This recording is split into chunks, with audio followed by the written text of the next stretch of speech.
વિદ્યાર્થી મિત્રો, ધંધાકીય સેવાઓ ભાગ 1 ટપાલ સેવામાં આપણે ટપાલ પત્રો, સ્પીડ પોસ્ટ, પાર્સલ સેવા, એક્સપ્રેસ પાર્સલ સેવા વિશે અભ્યાસ કર્યો। આજે આપણે એક મહત્વનો પ્રશ્ન ટપાલ સેવાની બચત યોજનાઓ વિશે નોંધ લો, જે પરીક્ષામાં 5 ગુણમાં પૂછાય છે। ટપાલ સેવાની જુદી જુદી યોજના ગયા પીરિયડમાં આપણે જોયું કે રિકરિંગ યોજના, માસિક આવક યોજના, પોસ્ટલ બચત પત્રો, રાષ્ટ્રીય બચત પત્રો, કિસાન વિકાસ પત્રો વગેરે વિશે આપણે અભ્યાસ કર્યો, જેનો આજે આપણે ખૂબ ઊંડાણમાં અભ્યાસ કરીએ। સૌથી પ્રથમ જોઈએ આપણે રિકરિંગ ડિપોઝિટ યોજના।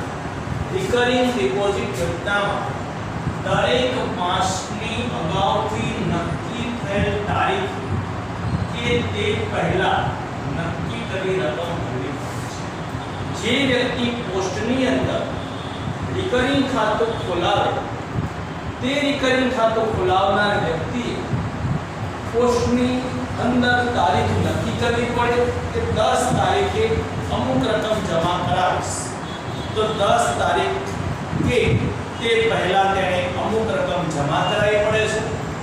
આ રકમનો 5 વર્ષ પછી પાકતી તારીખે વ્યાજ સહિત પોસ્ટ ઓફિસ નાણાં આપે છે।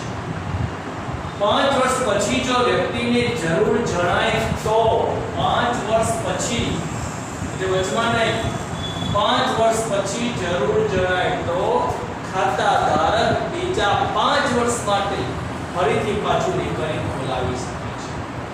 ભારત સરકારની આ રિકરિંગ યોજનાનો હેતુ શું છે? ગરીબ વર્ગનો પરિવાર જે સામાન્ય બચત કરે છે, 100 રૂપિયા દર મહિને બચાવે અથવા તો 100, 200, 500 જેટલી બચાવે તે રિકરિંગ તેનું 5 વર્ષનું ખોલી શકે। સરકાર તેને 5 વર્ષ પછી વ્યાજ સહિત રકમ આપે છે। રિકરિંગ યોજના પછી બીજી જોઈએ ટાઈમ ડિપોઝિટ। ટાઈમ ડિપોઝિટ સમયની મુદતની થાપણ।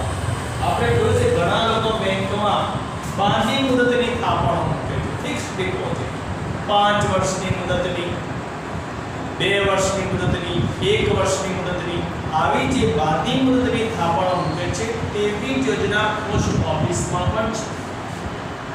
પોસ્ટ ઓફિસમાં 1 વર્ષ, 2 વર્ષ, 3 વર્ષ કે 5 વર્ષ માટે રૂપિયા 200 કે તેના ગુણાંકમાં નાણાં મૂકી શકાય છે।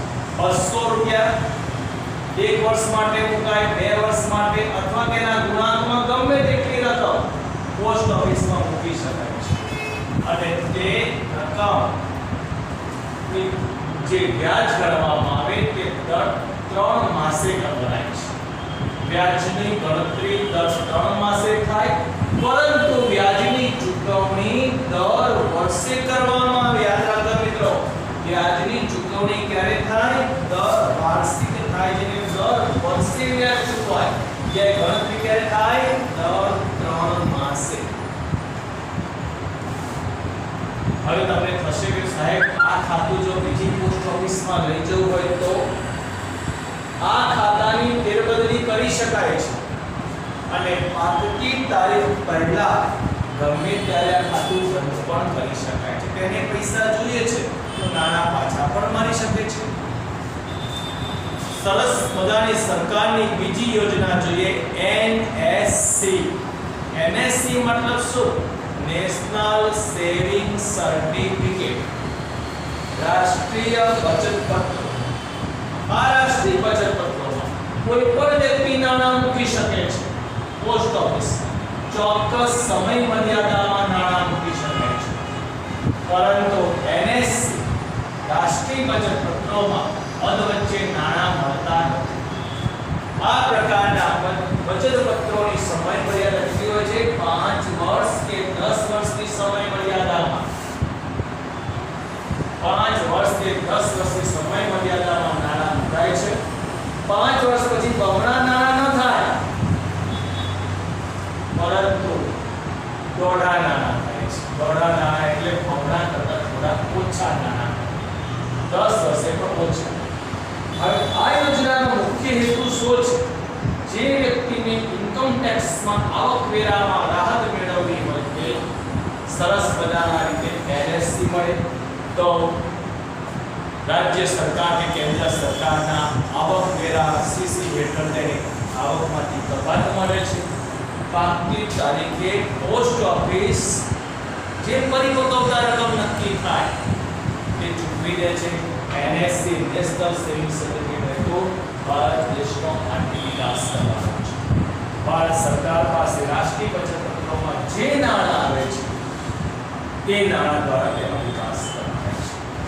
એનએસસી પછી બીજી સરસ મજાની સરકારની યોજના છે. કેટલાક લોકોને કે સાહેબ આપણે 1 લાખ રૂપિયા મૂક્યા પણ 1 લાખને ડબલ કરવા હોય તો ડબલ થઈ જાય નાણાં. સરકારને 1 લાખ આપો, સરકાર તમને 2 લાખ આપે, પરંતુ ક્યારે એની ચોક્કસ મુદત છે અને તેના માટે શું કરવું જોઈએ? પોસ્ટ ઓફિસમાં કેવીપી કિસાન વિકાસ પત્ર કેવીપી. હવે કેવીપી ની મુદત કેટલી? 100 માસ.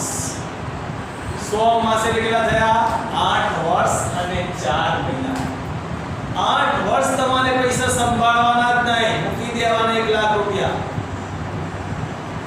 પરંતુ પાકતી મુદતે તમને બમણા નાણાં 1 લાખના સીધા 2 લાખ. તો કિસાન વિકાસ પત્રમાં બમણી રકમ મળે છે. પણ કોઈ થાય સાહેબ મારે પૈસા વચ્ચે જોઈતા હોય તો હું ના લઈ શકું? લઈ શકાય. 2.5 વર્ષે 2.5 વર્ષ પછી તમે તમારા નાણાં ઉપાડી શકો. પોસ્ટ ઓફિસે નક્કી કરેલું વ્યાજ તમને આપે. એટલે આ કેવીપી ક્યારે મળે?